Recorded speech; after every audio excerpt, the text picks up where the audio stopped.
Lord, that the yesterday week has been challenging. Yes, we have seen things here and there. Above all, we need to thank the Lord that the fire has brought us. It's not a guarantee that we should be here every Sunday or every day to talk to you, but it's by the grace of God that we are alive here. We need to thank Him for everything. We had a challenge in the course of last week. There were changes. Some of my colleagues have been asking me about the Inspector General. Those are the politics. Sometimes things you look at them and see them the way they are.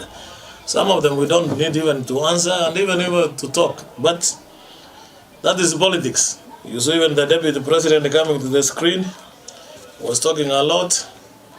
Here we are. Those are the politics. Social life. Yes, ujumi imekaa mbaya. Na sisi tumekaa ngumu. We will not move. Kenya is ours. We are there to stay. Take heart. Tomorrow is not be like today. Some of us have seen this world for the last about 50 plus years. So when we tell you things are not working well, sometimes you take them. As you can see there is respect and responsibility. And these are some of the challenges we have with the youth in the 21st century.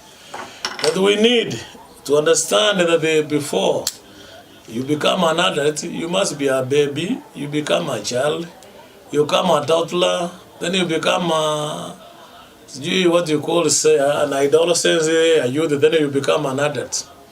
So the challenges we have in the 21st century is how are we supposed to teach our boys and girls respect and responsibility.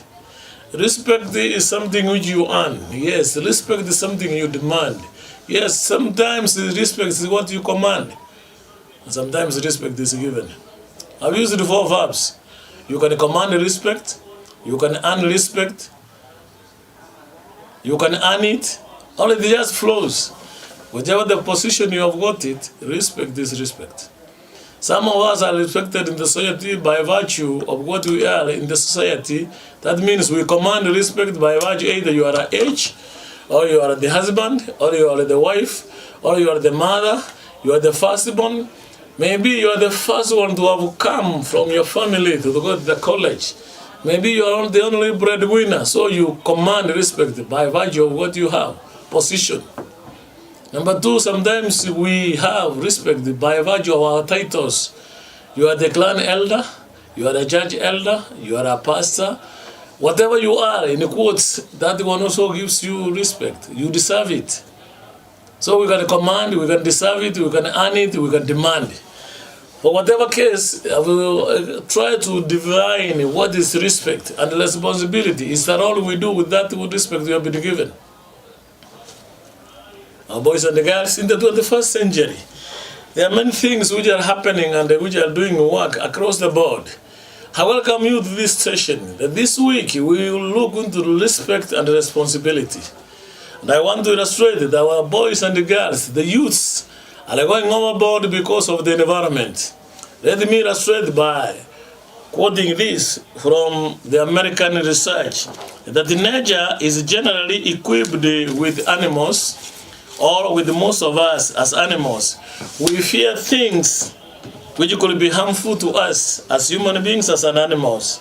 At the same time, their survival as human beings or animals, we depend on the consideration of particular dangers, especially the ones we are able to avoid. But the good old mother, that's nature, does not protect us from problems and danger, especially from the force of gravity. She overlooked.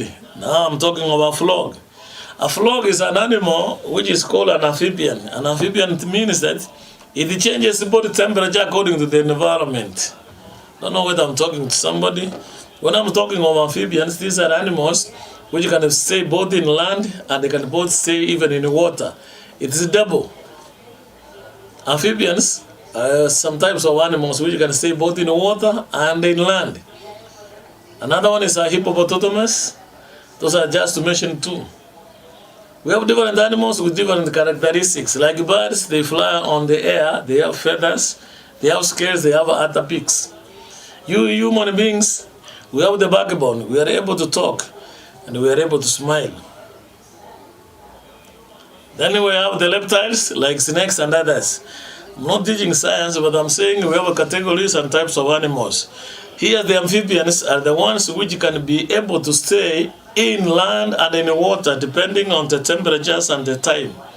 If a frog is placed in a sufuria of warm water, and it doesn't know, it will keep its body warm. And if gradually you increase the heat and the water starts boiling, the frog may not be able to identify that it is now becoming in danger, because its body changes according to the environment, what is surrounding it. If the temperature becomes so hot, this frog will just be boiled and become food without knowing. They will sit there. Now, obviously, this is what I want to illustrate.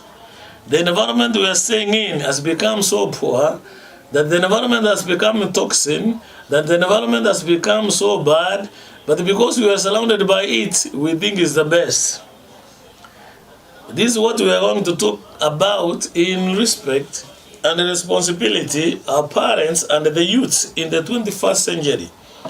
Human beings have some of the most perpetual, when I'm saying perpetual or perceptual, is that the inadequacy of their little ones. We take our boys and girls for 18 years so that we can release them. But other animals like dogs, it takes care of its young puppy for at least 2 to 3 months, and it releases them to the world, and the animal is able to defend itself. But we human beings, 18 good years, it's a long time. So perpetually we are inadequate to give our boys and girls enough information. We quickly become extinct about certain changes that controls us or comes across us.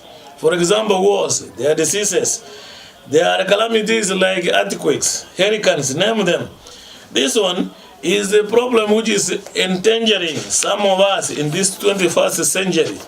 As I go on, perhaps this is the most dangerous thing that our boys sometimes and the girls don't appreciate. We even allow ourselves as parents become sufurias, which are ignorance of endangering and telling our boys what to do next. This blindness of gradual disasters, which comes because of the environment, it has raised the way we are inadequate and ill-prepared, and we ignore the turmoil that spreads accordingly through systematic thinking to the young generation in the world today. Yes, we have perceived and accepted a slow, deteriorating environment, which in the end makes us become part and parcel of the problems. As parents, as aged, as those one who I call grandpas and parents, how I urge you and I urge myself that one day, as we continue this, we may know that there are dangers, that we may talk to our boys and the girls, that they may understand and they know that in this world there are issues. Youths, in quotes, have many names. There are those ones we call young youths. There are those ones we call middle, and those ones we call senior, by virtue of their age.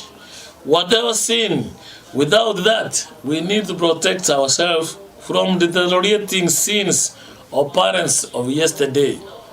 Yes, as parents, we sometimes mislead our boys and the girls, especially the youths, depending on our previous experience. And what we have gone through may not be applicable today. That's why we say yesterday's issues are not the same. When we grew up, we went to the booths for telephone calls, but today we are having the gadgets in our hands. So when we tell people that we were walking about 100 kilometers so that you can catch a telephone call, many of you may start laughing at us. Because those days when we were going to the booths, ulikuwa unakusanya shilingi za shilingi 5 you put it in 1,000, so they will be dropping while you be talking. The generation doesn't understand what they are talking. But of late we have the gadgets in the name of the mobiles. So yesterday's experience may not be relevant to us today. And by virtue of that, our boys and the girls, especially the youths, they don't admire what we are doing. Here we are in the last century. We are talking and saying in the last time we are. How are we supposed to deal with the problems of the 21st century, especially those ones whom we are taking care of us? Yes, as we are on air, some of us may not know that we are very far in the 21st century. There are so many of us who are overworked and overlimbed by what we are seeing. Maybe let me illustrate my issues which I had yesterday will not be applicable today. Maybe yesterday I didn't have food to take on the table. Today I may not even have food, not on the table, but on my plates. What are we saying? Drugs have become an endemic. Let me say this. Problems come and go. But we have permitted drugs and narcotics are becoming norms. In our big cities, narcotics and drugs used by juveniles, youths are indispensable. One, although the danger is slowly coming, although we are seeing it getting in the public, although the others are aware of what is the danger, it is now becoming obvious that the drugs and the narcotics are just there for us. What am I saying? Some of us are unaware of the degree that these narcotics issues, drugs use, abuse of drugs. Bear in mind when I'm saying drugs, let us separate from what we are given from the hospital. Yes, we are given drugs which are prescribed. I'm not talking about that. But I'm taking drugs of narcotics and drugs which are misused. And the dangers of this misuse of these drugs have a big impact. There was a study done in America about 40 years ago. And if I translate it, it may be around now, if you multiply that figure by 10, they had a problem of around 300,000 people. Today I may be talking about the 300 million people, even not 30 million, who are having a problem in America with the drugs, that because they have accepted this part of the society, they have now rehabilitation centers, which are becoming more than universities. I repeat that. In America, we are having now more rehabilitation centers than we have colleges and the universities for research. They had it, they saw it, they did the research, but they didn't have a remedy. Respect and responsibility in the 21st century is a big issue. I was talking of America. Now let me narrow it to Kenya. We have about 60,000 people who are in rehab centers. According to the research which was done recently, very soon we may hit 100,000. Those are the ones who have just gone to the rehab. What of those ones who have not gone to the rehabs, who are at home, who needs our attention? When I'm saying 200% of the population of Kenya have either tested drugs or on their way to testing. We're about 50 million people in the world. I mean in Kenya. When we say 200% of the same, you can get the figures. Respect and responsibility. Yes, we were talking about the heroin. It's an epidemic which has hit us today. It is with us today. We must face the facts. Research has been done in most countries. Let me just quote San Francisco in USA. There was a study which was done and said they have a more problem in San Francisco about the heroin, that the most youths are unable to do their daily activities, including production of children. So I'm talking today with a heavy heart that in central Kenya, Mount Kenya, there is a big problem. Men don't sleep on their beds. And the result is obvious. The result is obvious. What are we saying? In this century, we need to guard our boys and girls. I want you to do some research. I want to be candid on this. And if you quote me right. In central Kenya, there are those ones we call watchmen. And these people are known to be good watchmen. They come from Western Kenya, the Luyas and the Luos. If you go to central Kenya, we have more black offsprings than they are, because Kikuyus are mainly brown. Where have they got this product of black people? You can do research. It's a heavy thing. Parents have grandchildren. They have accepted them because they have been produced in central Kenya. But there's an issue. These boys and the girls don't belong to their family. It reminds me of the Bible, that when the children of Israel went into war, when they were defeated in Shechem, people from outside brought some people inside. They brought some men who were not well upstairs. Then the Israelite women were forced to marry them. And from there we have the Samaritans. So when we talk about the Samaritan in Israel, it's a mix of a Jew plus somebody from outside. So they call them Samaritans. I don't know how many Samaritans we have in central Kenya. Sometimes I advise my fellow men, don't be asking your wife or your woman, this boy doesn't look like me. Maybe you are opening a Pandora's box.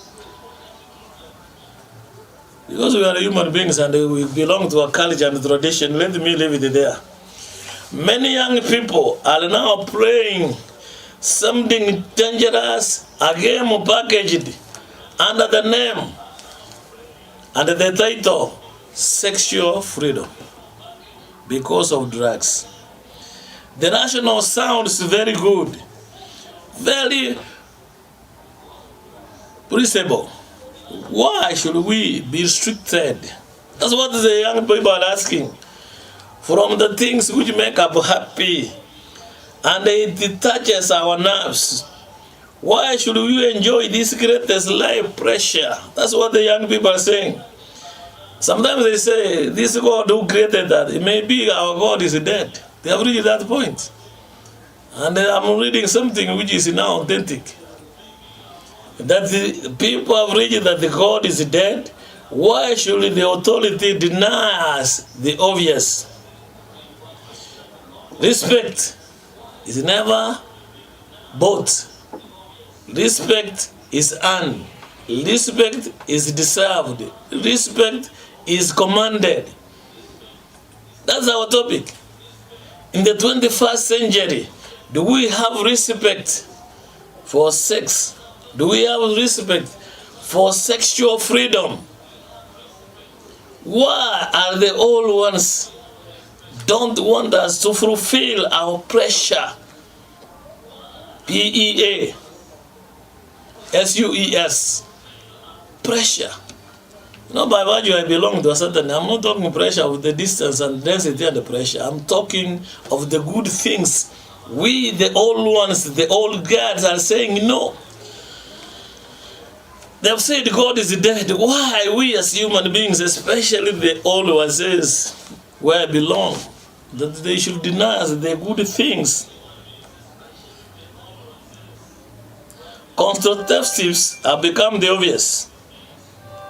That our boys and the girls have said we can lower the bed and we can protect that we don't have a baby. I don't know whether you got that one. Our boys and the girls and the youths are saying we can protect ourselves by not having children so long as we enjoy the pressure of sexual or sexuality.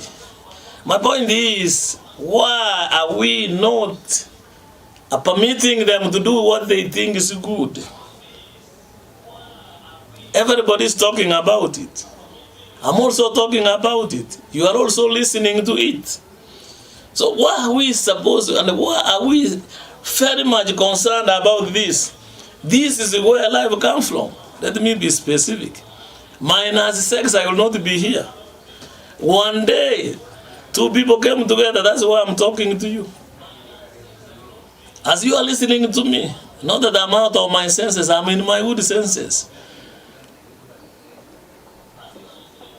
This is where life comes from. That's why we need to guard it and protect it by all means and ways. I repeat, this is why we must respect it and protect it by all means. Sex is not for pressure. Yes, for human beings it can be pressure, but I'm saying it must also be for protection. We need grandchildren. Let me pause here and say, as much as you do it, you don't have babies, that's not the end. There is a girl from Nigeria who said this is around 27 years. She said she has had enough sex for her life. I don't understand that. That she said for the last 4 years, every night she must practice sex. And she has said now at the age of 28, she can now survive until she goes to the grave without sex. I don't know whether sex has become food. That somebody has said, I've now had enough sex that I should not have it until I die. Woe unto us in the 21st century. We don't have respect. I'm talking very big things, shameful things, through this channel, through the tubes where you are watching me. But we have no option now. We have to tell it all. My goodbye book tells me, speak the truth, it will set you free. Now certainly, illicit sex is now the worst. That you find a man having a daughter, dadi na msichana wake. That's where we are. And that's why I say respect in the 21st century and the responsibility. That a man admires and sees the girl as a wife, because when this girl is looking charming, it looks like the mother when she was young. And the mzee and the young girl, because of the obvious things which I don't have to elaborate here, that they have now become a father to the daughter, that the daughter is bearing a grandchild through his father. Illicit sex, that means relationship between the intimacy, between a relative, between a father and a mother. I don't know whether it's true. There is one tribe in the world that a father must test a girl before she's married, and a woman must test a son before he's married. You can also research on the same. What I was saying is that illicit sex is not now a new phenomenon. It's normal. It is common with us. It is activities which is done. And the researcher said it has been done for almost 1,000 years today. However, immorality has never been embraced and has been not given its right position and the proper issues. The concept is misread. Anyway, Barnabas, after break, we will talk about that more. May the Lord bless you as we continue this study, which is saying respect and responsibility, especially on sex. Tuenda hapa kwa maduka tuuze moja mbili, tusikie nyimbo moja mbili, na Mungu awabariki. We will come back right away. Same session, same person. Elder Moyo Daniel Ogechi.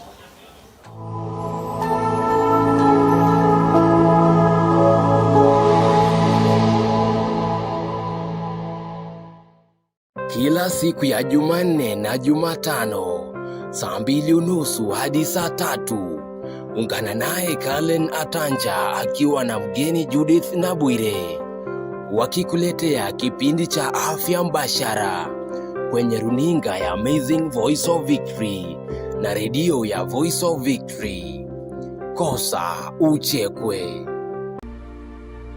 LT Kenya International Medical Center ni nyagitari ikotoka ime yomochi obosongo. Kenya International Medical Center irega igomochi ito obosongo. Igoto kunyaraka otogotumika chimashini chekerero koringoria omochando ore asomobere ogo.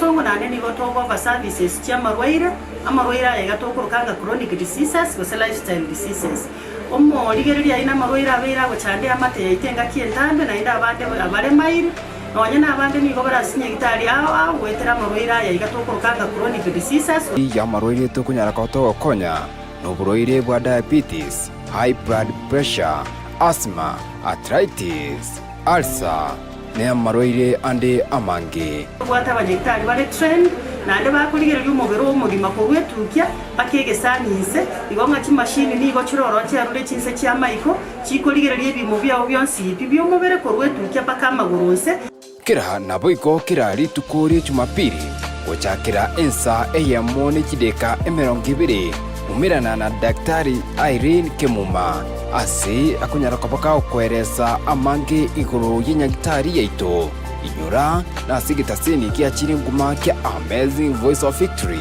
na amange guru ase nyagitari yiga ya LT Kenya International Medical Center ekogera tokurigereria umubiri w'umugima twachaga kurigereria kurwesa amaino nonya n'abantu mbara amaino asumbuete aho batakeire banyora amariogo ya amaino singe njukurusia amaino tari korokwe solution yonsi murigereria niga kwira ni ubonyamasi bwaitu bw'umubirense ubutokoro kanga immunity asomuntu bw'Igesongo kwanyora ngekero immunity yabeyirense niga marwaira ko chamange mono niga kona kurangira ni final watch konyora ng'umubire usarekire niga gotonyora gwetira enamba yesimi ere 0717176383 gose 0798018654 kuria na kikego sali umubiri wito igonga titotigiri maega so kurigereria mangana nutrition nigo twachiri gokonya omochando ore asomobere ogo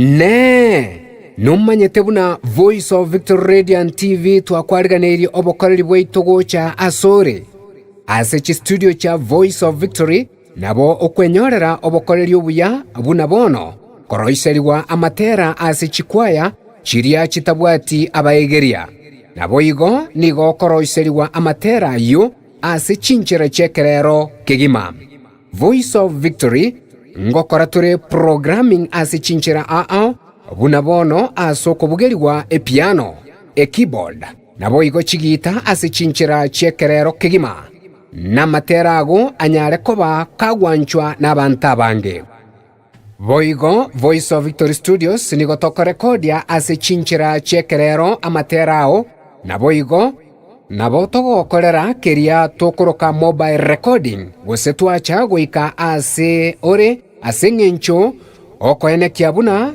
kwanyorire obokoreri bwaitu ase nchirengia Voice of Victory boigongo kora tole video shooting ase emeyega ao buna emeyega yechinyangi emeyega ya matanga esolo artists ngokora tole emeyega yechikwaya emeyega ya prize giving emeyega ya graduation emeyega yo koiburwa gose birthdays nigo togokora emeroberie yeiga asogotumeka chikamera chekerero kegima buna bono chi BMW chi Canon nabo igo chikamera chinde no nyanchiria chikoiruruka igoro chimanyekaine buna chi drone Voice of Victory ekero okwa rekodiri amona intwe nigo eyemo aseyemo okonyora kuirurukeriwa amaterao ase radio yaito ya 96.4 FM nabo igo akwanyara kubekirwa amatera yo yechibicha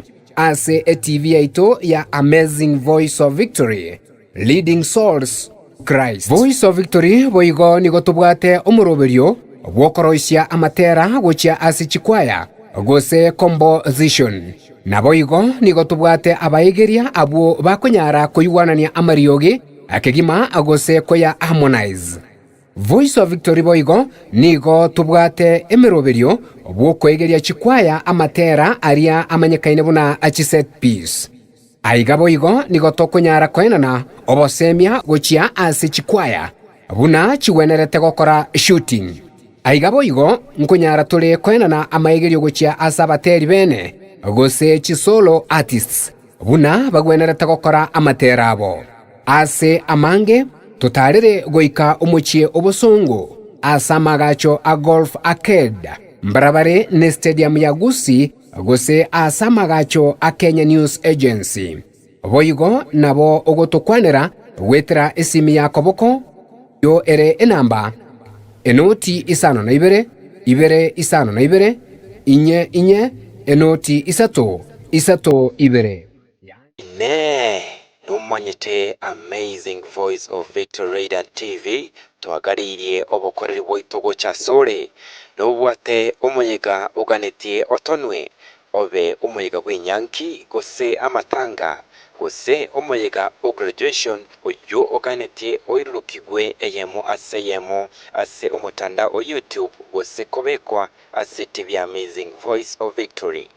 Bono Amazing Voice of Victory noere amonae nabo tugukurukeria omuyiga o live ase omutandao o YouTube boigo irio onyare kubaikira nonyabari bare ase chinse chesiko tubwate chi public address system bicho chire chinyikiranu na boigo chirairere omuyiga o ogende buya utariko butoka. Amazing Voice of Victory boigo nkoena natore obokoreri bo waka chibicha gose photography na boigo nabo konyora chi generator chingiya echo chira okonye ase omuyiga o ekero estima ya butokire ngokora tore cake making, cake decoration na boigo ngokora tore omuyiga o outside catering abwase togocha kwarigania abageni ase omuyiga o oigo onye kugwate omuyiga oyu oganete chiama amone birogo Amazing Voice of Victory Radio TV no toria iga ase engento yago ase amange aka enamba esime kubwatia 0720173287 ose 0727440332 ose 0720696532.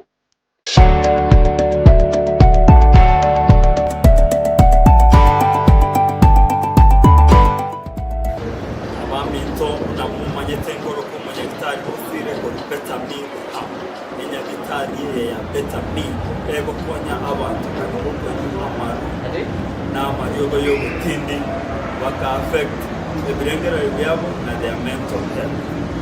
Iga beta mi rehab itogo toka tsensi ya ungatarunga ikiseri ya God togo konye mechango eyerase e community yaba kusibuna mwana oetawa ende university onge agutumia marogo yo gotindi otige skuru ogo bibagwaye kwasa omugako osariga siaye nywa maru oetana nasa okoregasi ya serikali ya Mobuta oitkaka onge aguchandaba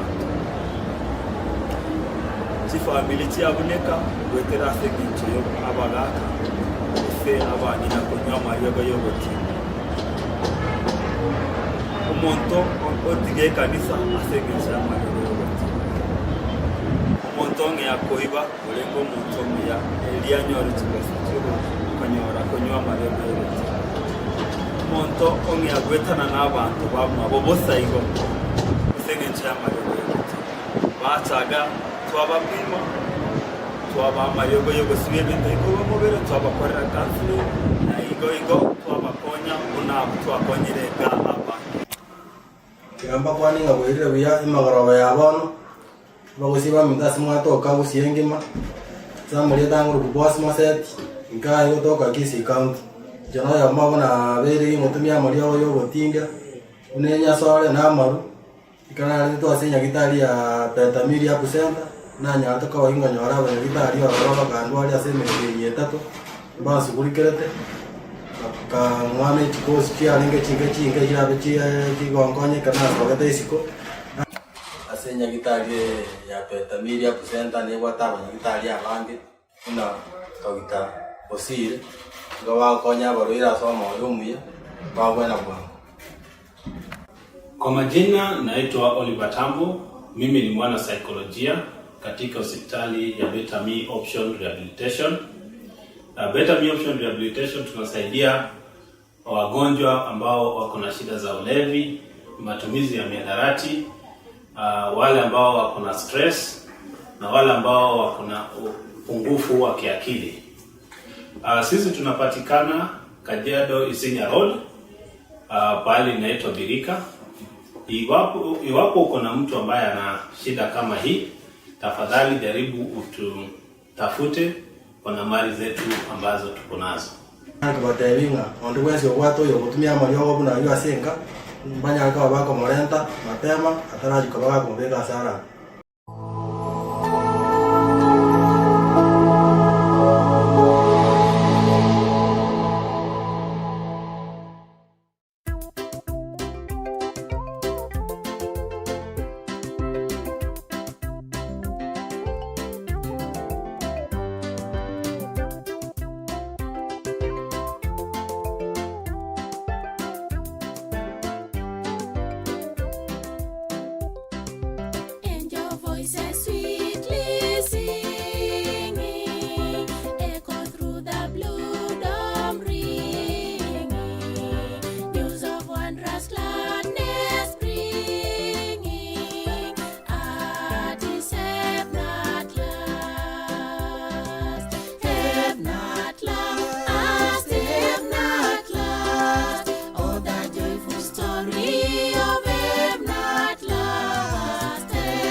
Welcome to Voice of Victory. Amazing. Back to the studio. After listening to those songs by Cecilia and the company, we're gratefully thank people who have been present, like Cecilia, who have the good voices that they can sing. Hapa tumepita kwa maduka.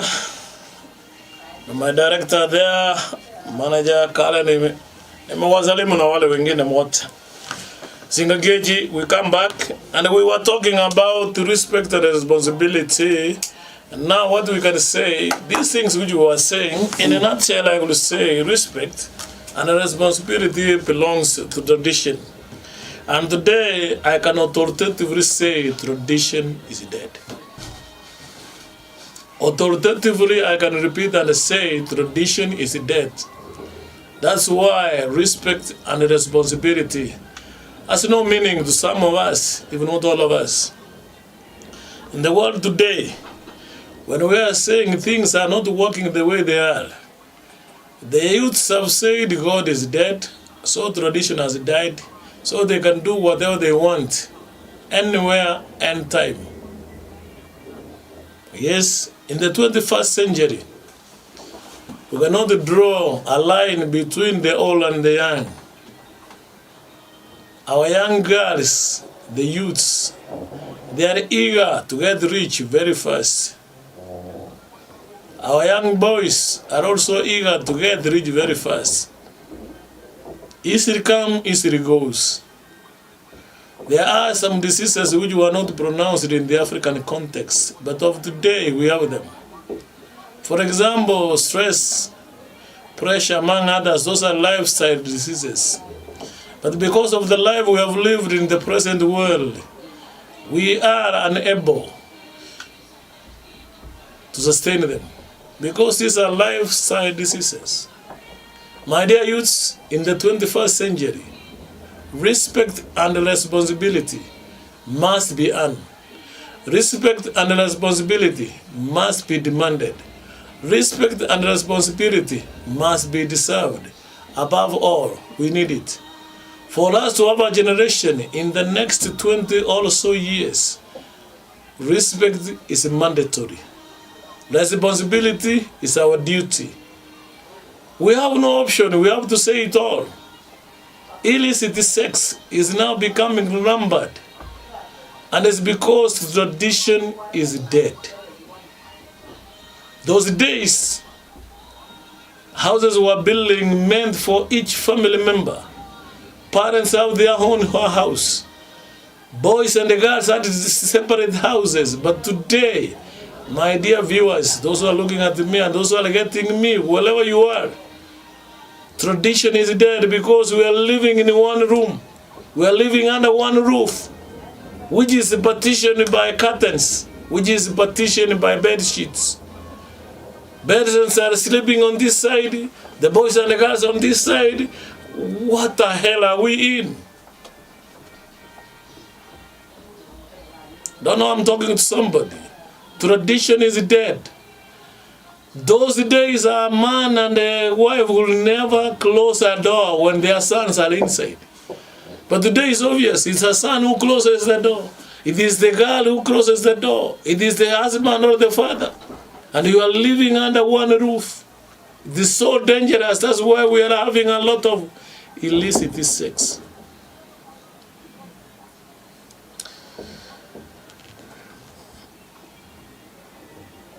The amount which is associated with that and the expense is too much to bear. Let me read this and let me quote, because sometimes when we talk, some people say, "You mzee anaongea sana," and I saw me. I didn't want to do this, but because of the demand of the public, sometimes I talk a lot, and the people think I just speak my own things. Today, let me be consumed by the books. I'm not allowed to say the type of book because I will not ask the owners, but here the information. The play of philosophy, the Playboy philosophy has been accepted as a banner of the new generation. I speak recently to a group of high school students and teachers who related their surprise as I was so blunt in admission to immorality by their students by saying the whole class can talk and argue about with their teacher about the rightness and the advantage of having sexual freedom. I was a fish out of the water. I repeat this. A class and their teachers, I don't know whether they are boys or girls, I don't want to put them across, but they are saying they have a right or righteousness to talk about sexual freedom. The casualty of this permissive sexual philosophy has become for the most recent centuries and can hardly be overlooked. Number one, we have illegitimate pregnancy. We have illegitimate babies. We have illegitimate diseases. Number three, these venereal diseases have reached the epidemic portion that even some antibiotics, those things which are now going against those diseases, are becoming irrational. Don't know whether you got that one. It described for me a desperation conditioning that we must use a double strength of our drugs so that we can get out of the diseases. Set your routine to our clinics in order to cure us from these diseases which is taking us. I don't know, my dear. What am I talking? The casualty of illicity.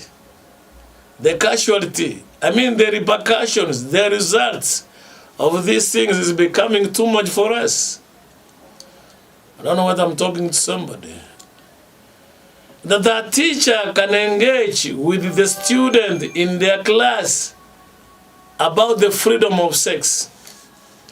I've just given you some repercussions, some of the results that when we engage in this illicit, when we engage in this permissive sex in the 21st century, yes, the amazing grace is a voice that we need to listen to. Many of my friends have ever told me that these days we do see you are very focal in YouTube's talking about the challenges of the youth in the 21st century.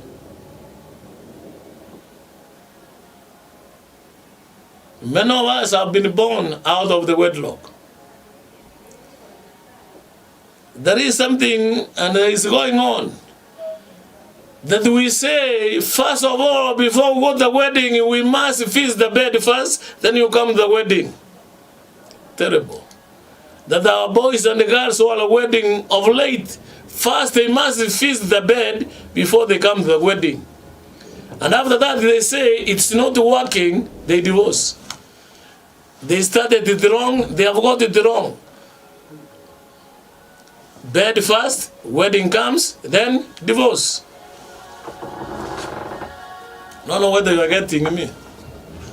Some of us, I don't say that the families don't have issues, but we have to live up to it because we are equal to the task. But our boys and the girls, because first they went to the bed, now coming to the wedding, it doesn't make sense.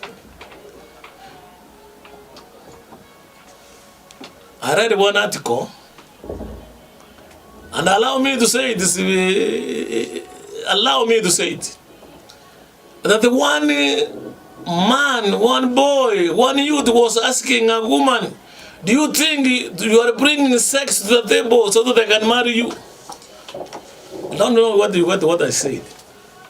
A young woman, a youth, was asking a young man who wanted to marry her that, "Do you think we can negotiate? Because what you are bringing or what I'm bringing to the table is sex."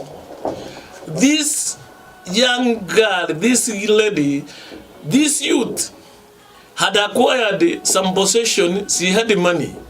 She had bought the land. She has built a house. She has a vehicle. Young men, I think we're in a paradox. What else do you bring to this woman so that you can marry? Because those days, men were equated to be breadwinners. that you own a house, you own land, you own properties, so you can bring a woman inside so that your family can be complete. But here today, here you have got a working class woman, a youth, 27 years, 30 years old, even up to 35. She has acquired enough knowledge, she has acquired properties, including a house, including land. She has all what it takes. So do you think you will tell her and they negotiate because of sex? Challenges we have in the 21st century. What else will this young man offer to this lady so that she become a wife? The other part is very bitter. These ladies of ours who are well advanced in academics, they have materials.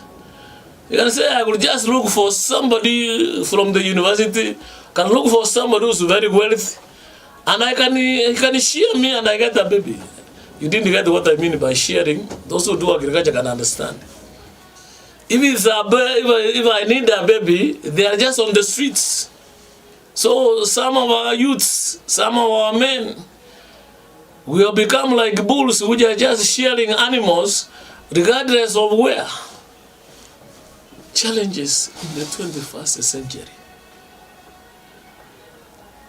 That a lady can bear and be able to speak in public. That if I want a baby, they are nowhere, they are only very far. I just walk the streets, I pick the one I want. And that means our tradition is dead. That's what I said. That we men, we cannot withstand and say no. Our boys, the young youths, atasema nimeangukia mita. Saki kuingilia sana, but you have got what I mean. They will say nimeangukia mita. Hapo ndipo nimepata. Am I talking to you? But even if I'm stepping on your toes, bear with me. Hakuna kuangukia mita. I had a friend of mine. We went to the University of Nairobi. Those days when we went to school. And we were told to take care, especially girls from Legion XY said, they may entice you, but the moment she discovers that she is having a baby in her womb, you will never call her your girlfriend. She will tell you, I don't know you. Because you may one day want to inherit her kingdom, her wealth, because she knows you had the head, but you didn't have the materials. In other words, I mean resources. So my young boys, my young youths, men alike, I'm advising for free in the 21st century. Usiangukie mita. You may never know where it will land you. It may do away with diseases. You may be a father. It was about 40 years. That was around 1990s. One of my projects came and they said, young men, let me advise for free. When I finished my school in 1964, I was the most learned in our community. And when I went home, every girl was boring to me. And it happened, I slept with one lady. And by accident, before this young man joined the college, this young lady gave birth to a bouncing boy. And because the young man went to the university and the colleges, coming back 3-4 years down the line, he found the lady was gone and married, and she was a mother of 3. Plus his kid, they were 4. So it seems this girl was a very good producer of kids. In 4 years, she had 4 kids. The story doesn't end there. This Muse went ahead and got married. Thank God he got a beautiful woman. They were married in the church. They did the wedding, all of the things. 20 years down the line, he found he was a father to only girls, no boy, on his way. Then the wife said and suggested, maybe you are not able to give me a boy. Can we but just one? Lo and behold, this Muse had a connection with his firstborn, who was a boy. And there was a thing in one of the villages, in one of the markets, where this Muse was taking care of him without the woman knowing. And this young man also has become a somebody, and he was working. I don't want to say what was his profession. So the woman advanced the suggestion to the point that we need to own a boy now. And when it was mature, hey, this Muse, God gave him some wisdom. He said, Mommy, before we go to an orphanage or a children's home, let me just do some little marketing, or I do window shopping. He told him, Mommy, let us go to one of the best town in Nikisi town, because that's my big city. So when they were there, they said, arranged with the young man, come with your grandchild, especially the one who looks like me, this young man, who was a outcast on the other side, but there was loved by the father. There was a boy who looked like this old Grand Mzee. And in one of the corners when we were seated there, because it's not a story, it's a reality, the Mzee was beckoned by his son that the grandson is on the way coming. Just see the young man walking to you. And this mama, who didn't know what was happening, saw a young boy, a bouncing young boy about 6-7 years, who looks like the husband.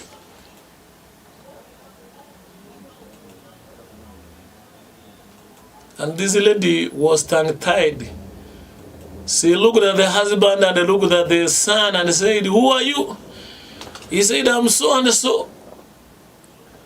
How do you know this man? He said, this is my grandpa. He always comes to our place and visits us. And he tells us, one day he will come for us. The poor young mother was shocked. Looked at the husband and said, what is this? He said, Mommy, you see and you know. Now English becomes more. You see, you know, anyway, by the way, by the road, upside down. English doesn't come now properly. You are unable to express yourself because one day you made a mistake. But this already said, Mzee, come out clear. Do you mean you have another wife outside? How does it come? This one is around 7 years. And we have been married for over 20-something years. The Mzee said, no, I'm been faithful to you. But the one thing, while I was finishing my high school, and then he finished the story, the mama started crying. Because when she was crying, the young boy was asking this Mzee, why is this mama crying? Then the boy came from the other side, who is now the father to these young children, who looks like the father. To cut the long story short, this family was united because they were able to trace their own. Those of us who are in colleges, those who are joining in colleges, and those who are coming out of college, take care of your property. You may never get it back. And you understand the best example? It's a former president of America, Barack Obama. The father is an African, a Kenyan, and a Luo by tribe. It had the costume to move out of America to come and trace his family tree in Kagelo so that he would not be known as a son of a slave. And that's why he became a president. Because in America they have a philosophy, a son of a slave will never be a president in America. A daughter of a slave will never become a president. I'm not being political, but what I want to say, can you trace your family tree? Can you trace your lineage? Yes, it was a good ending. This Mzee had to explain The mommy was happy that now I can own a son who was shared to my stepmother or step whatever. Here they are having a child who has been roasted for the last 40 or 35 years ago, coming home by virtue that the husband was not able to get a boy. My message to the young people, especially the boys, maybe you are only given one boy and you throw him outside. Maybe you are only given one girl and you throw him outside. I can even change their fashion. There are some men who wants to get girls in their family. They have only boys, but they had made a mistake. They had given their girl outside, and they will never get any girl except the one who's outside. It is a two-way traffic, whichever way you look at it. Don't know what I'm talking to you. Respect and responsibility. In the 21st century, especially challenges of the youth. After break, we will begin from there. God bless you. Barnabas, take it over. To break up.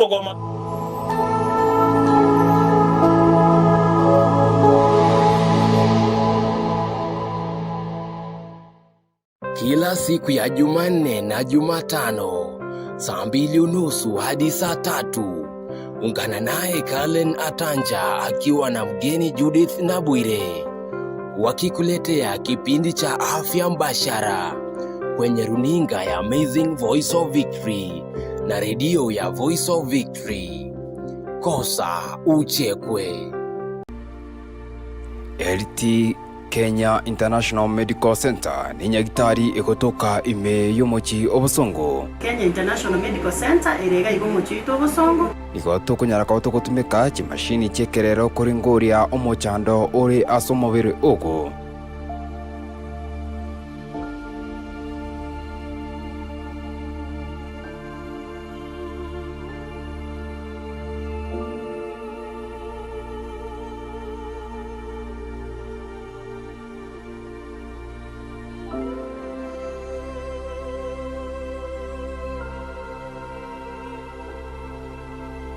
Songo na nene gotogo ba services chia amarwaira egatoko kanga chronic diseases go lifestyle diseases omo ligereria ina marwaira abera go chande amate itenga kientambe na ida abande abare mairi nonya na abande ni go barasinye gitari aho wetera marwaira egatoko kanga chronic diseases ya marwaira to kunyara koto konya no burwaire bwa diabetes, high blood pressure, asthma, arthritis, ulcer ne marwaire ande amange kwata abanyegitari bare trend nande bakurigereria umubiri w'umugima ko gwetukia bakegesanise igonga kimashini nigo kiroro cyarure kinse cya maiko kikorigereria ibimo byawo byonsi ibyo umubiri ko gwetukia bakamagurunse kira nabo iko kira ritukuri Jumapili gochakira ensa eyamone kideka 20 umirana na Daktari Irene Kemuma ase akunyara kabaka okweresa amange iguru y'inyagitari yaito inyura na sigitasini kiachiri nguma kia Amazing Voice of Victory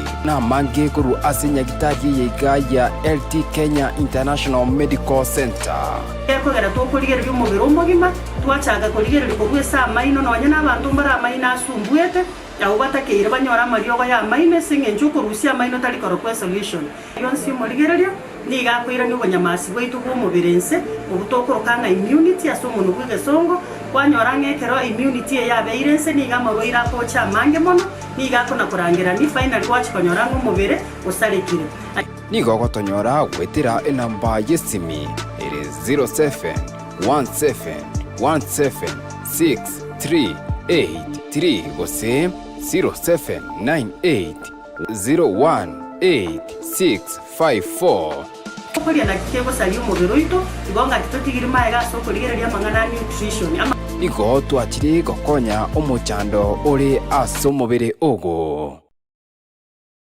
ne numanyite Amazing Voice of Victory Radio TV twagaririe obokoreri bwito gocha sore nobwate umuyiga uganetie otonwe obe umuyiga gw'inyanki gose amatanga gose umuyiga o graduation uyu uganetie oirukigwe eyemo ase umutanda o YouTube gose kobekwa ase TV Amazing Voice of Victory bono Amazing Voice of Victory noere amonae nabo tugukururukiria omuyiga o live ase omutandao o YouTube boigo irio unyare kubaikira na unyabari bare ase chinse chesiko tubwate chi public address system ekyo kire kinyikiranu na boigo kirairere omuyiga o ogende buya utariko butoka Amazing Voice of Victory boigo nkoyana natore obukoreri bo waka chibicha bose photography na boigo nabo konyora chi generator chingiya ekyo kira okonye ase omuyiga o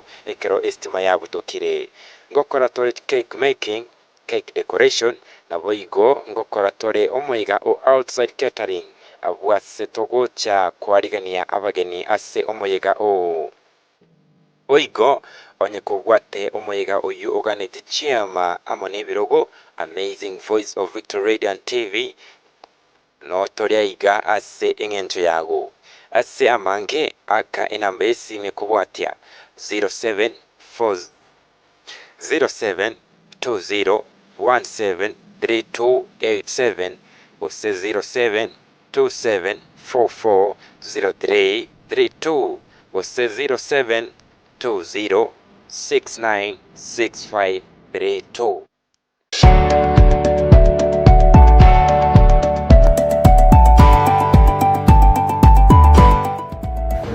Abamito na mumanyetengoro ko munyaktari ofire ko Betamil enyagitari ya Betamil ego konya abantu bakuboko nyamara na mayogo yo mutindi waka affect ebirengera byabo na their mental health iga Betamil hub itogo toka tsaitsia ungatarunga ikiseri ngo togo konye mechano eyerase e community yabo kusinguna mwana oeta wende university onge ya kutumia marogo yo gotindi otige skuru obo bibagwaye kwasare omugakwa osari gasi yaye nywa maru oetana na sawa kwa regasi ya serikali ya mobuta oitkaka onge ya kuchanda abantu family cyaboneka wetera segincho yo abagaka ese abanye na kunywa mayogo yo gotindi umuntu otige kanisa asegesha amayogo umuntu nge yakoiba urengo umuntu ya Elia nyoro kigasa cyo kanyora kunywa amayogo umuntu onge yagwetana n'abantu bamwe bo bosayigo asegesha amayogo bacaga twabapima twaba amayogo yo sibe bintego bamubere twabakorera kansini na igo twabakonya unabu twakonyerega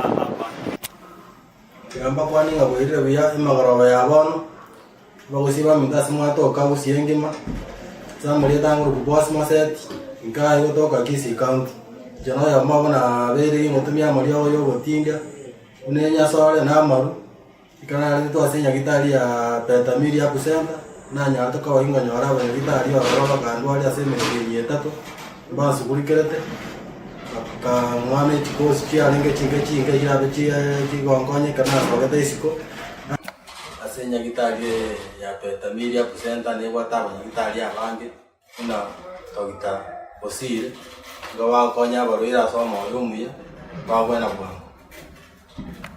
Kwa majina naitwa Oliver Tambo, mimi ni mwana saikolojia katika hospitali ya Betamil Option Rehabilitation. Betamil Option Rehabilitation tunasaidia wagonjwa ambao wako na shida za ulevi, matumizi ya mihadarati, wale ambao wako na stress na wale ambao wako na upungufu wa kiakili. Sisi tunapatikana Kajiado Isinya Road, pahali inaitwa Birika. Iwapo uko na mtu ambaye ana shida kama hii, tafadhali jaribu utafute kwa nambari zetu ambazo tuko nazo. Akabatevinga ondu wese obwato yo gutumia mayogo buna yo asenga mbanya ka bako morenta mapema ataraji ka bako mbega sara.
Amazing Grace.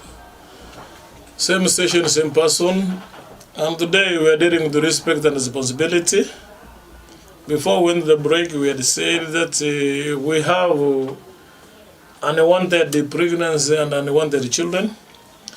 So let us read one statement or so that we can pack up our information. Is that nature is rather careless about whom it allows to become mummies and babies, or fathers and mothers.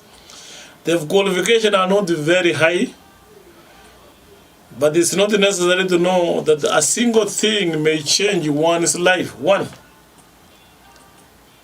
to produce a kid is not a problem, but to rear the kid is another problem. Young men and young women may find themselves saddened with the unwanted responsibility for impersonalistic or permissive, helpless infants about whom they have nothing, especially the knowledge of how to bring them up. They may be totally ignorant. They have no knowledge of the principles of discipline. They have no principles of respect. They have no principle of responsibility. Therefore, they don't know what types of food they should give to their kids. That's nutrition. Or what does a child need for one to develop? Yes, any mistake made during the early years can certainly be not intentional, but the effects are permanent.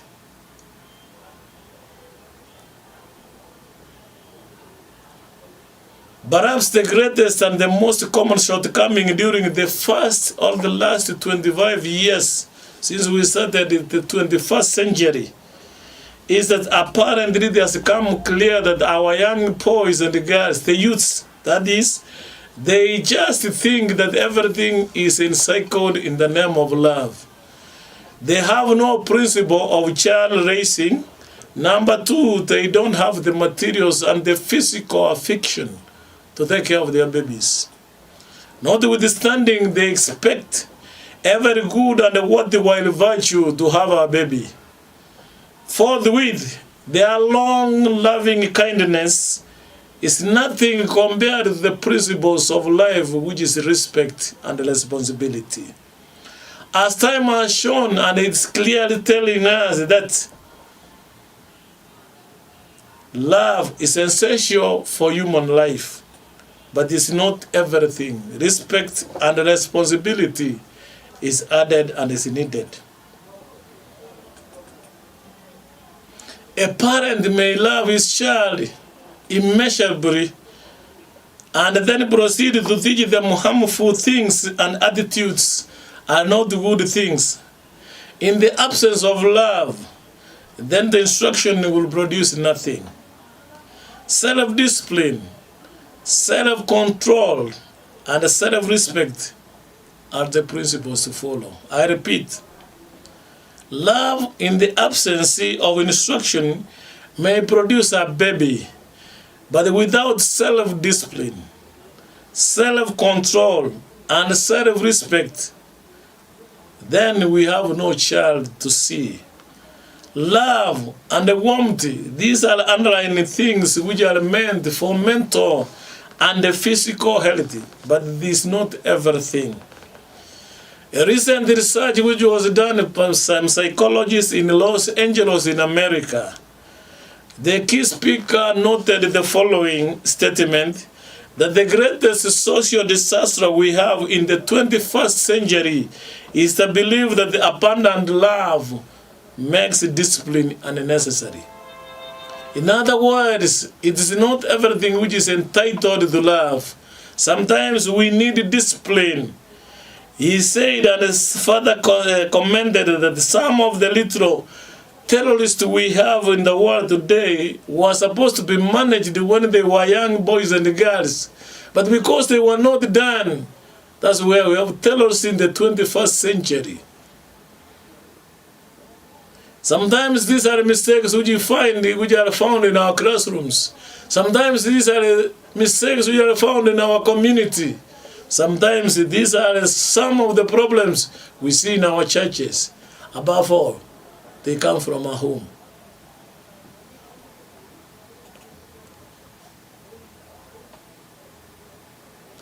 It has become obvious that children who have simply never been respected on inherited behavior, they will become wayward boys and girls.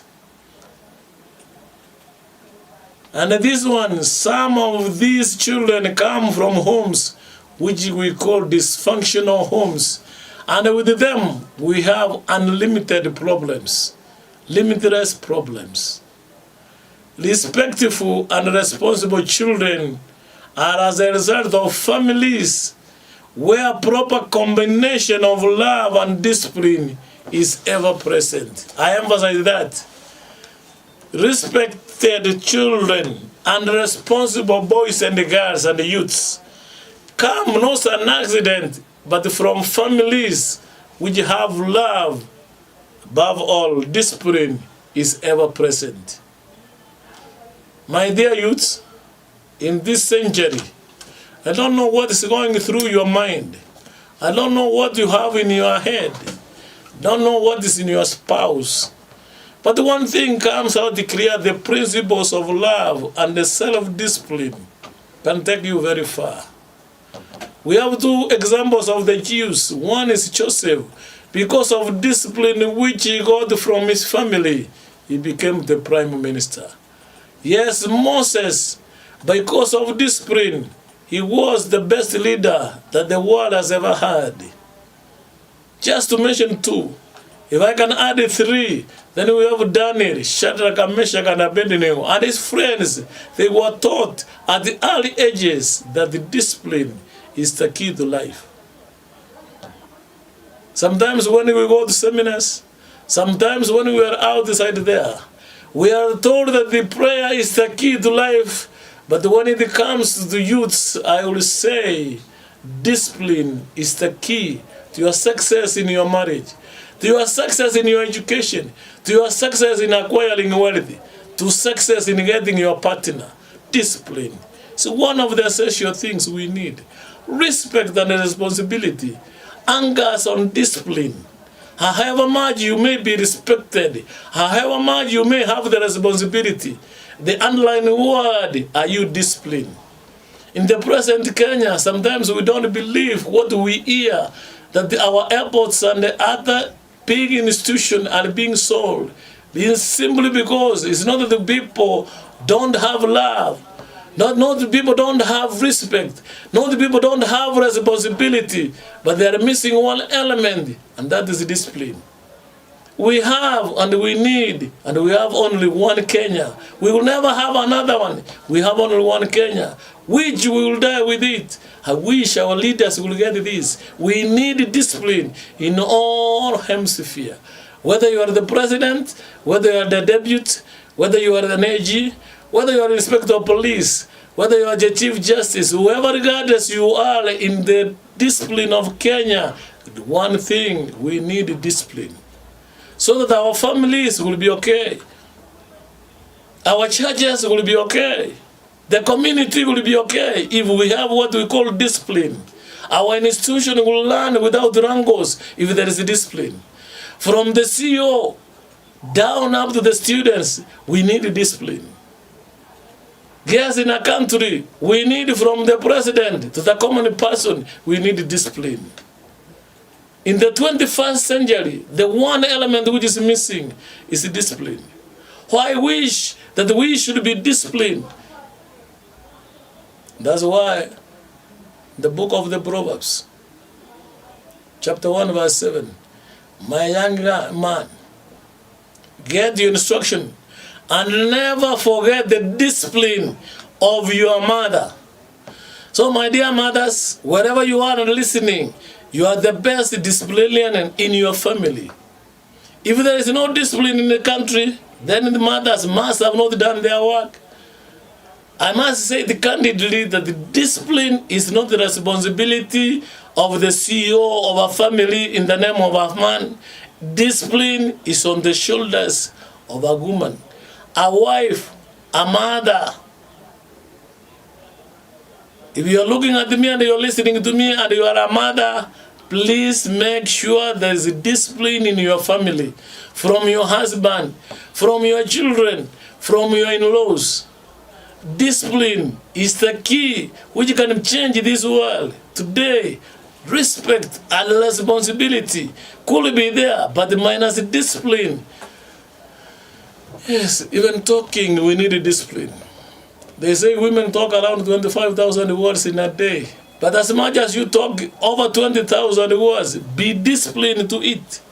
As much as men, you are not wanted or you don't want even to talk, let the discipline be part of you. African, we are languishing. Because most of us, if not all Africans, in us we were given the element of working. Maybe you remember very well what happened. Let me put this in a soft manner. In the Bible, it says that that man, Noah, had 3 sons. And one of the sons who covered his mother or his father's nakedness was cursed, and he was told, you will be a worker for your brothers. And I think that's where we belong to. You find a doctor, you find somebody with a PhD, he wants to go out of Kenya to go to the Arab countries, to go to European or to go to America to work there, because in us, we were given the element of working. We don't know how to produce work. We don't know how to multiply our own resources. Our work is to do jobs. We are born to work for others. That's what we were cast to do. That's why when you see doctors in Kenya, they may fly out of Kenya to want to start treating people outside there, because that's their work. They were not given the element of multiplication so that we can multiply our services here, that we can open more clinics, we can do 1 or 2 things. We uplift our people's welfare when it comes in terms of health, but our thinking is, where do I get a good job so that I can work for 8 hours, I can work for 16 hours, then I get good pay. We don't think beyond the multiplication. Ours is addition and subtraction. When I've got it, let me divide it to my boys or to my girls. While the other side, their work is to multiply. That's why we go for white-collar jobs on the other side. On a soft note, the white people were born to think out of the box. Here we are, we need to go outside the country so that you can multiply your resources. I wish you could do it better than here than when you go outside. Yes, this morning, now it's becoming afternoon. I wish to say that the discipline is one of the elements we need. We should not be talking of illicit pregnancy.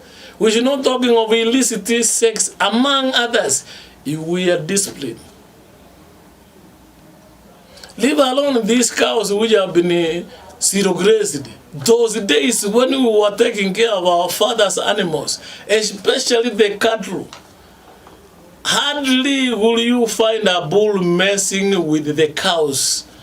It will only amount to the cow when it is on heat. So those animals were given an instinct that when it comes to production, it must do its work, yours faithfully. But we human beings, because of the two, one is for pressure and for production, we take more pressure than in production.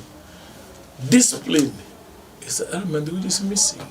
I don't know whether I'm talking to somebody. Today, we have a lot of issues because of discipline. Today, we have a lot of family problems because of discipline. Today, we have a lot of issues in the community because of discipline. Today, we have a lot of issues in institutions because of discipline. Today, we have a lot of things in the country because of discipline. Yes, today, we have a lot of things in counties which are not functioning because of discipline. I wish our CEOs from the head of state, the counties, down to our families, that we can have the element of discipline and our Kenya will never remain the same. Respect and responsibility in the youths in the 21st century. How do we do it? Before we go out, this has been a week, and today we have started another new week. The last week of the month of September. Somebody said we have about 13 weeks to call it a year. So the year is coming to an end. Maybe we're on the 39th week or 40th week. So in the less than 14 weeks, we will say bye to 2024, a year which we expected with a lot of things. But a year with a lot of calamities. We started with the drought. It came with a lot of floods. Here we are now. Mailbox has come. Before I sign off, I wish to say thank you to those who love to see this Kibindi. They are circles from Jogo. I know you are looking at your screen and some others. And on the same note, I have two announcements to make. Number one, I'm sorry to announce to one of my beloved cousin and the one of my aunt, who is my aunt from my mother's side, that we have lost Agnes Kerubo Nyakundi. Her burial is on Friday 27th, 2029. She's a mother of Rudia Dedorica, Kennedy, Dan Josephine, the late Los, Evelyn, Helen, and others. She's a mother-in-law to what we call Jikolera, Agena Matundura Joyce, Daniel Mongera, and Nyaboke, Matayo and the Kamunto, Mongale and America, among others, to the Gwewa Busira. On the same note, I'm again announcing the death of my cousin by the name Nyabira Anunda Mausa. He's a brother to Otom, Oseko Cristobal, Omare, Moronge, among others. The sisters include Anyuri Asika and the Magoma Josephine, among others. The father is George Mausa, in nickname the Komita, who is my elder uncle to my father. This one is a son or an uncle. The uncles belong to, one of them is Savason Ogech, Oroli, Miyogo, Asanyo, among Bosire, Mageto, among others. The burial will be on Tuesday this week, on the 24th.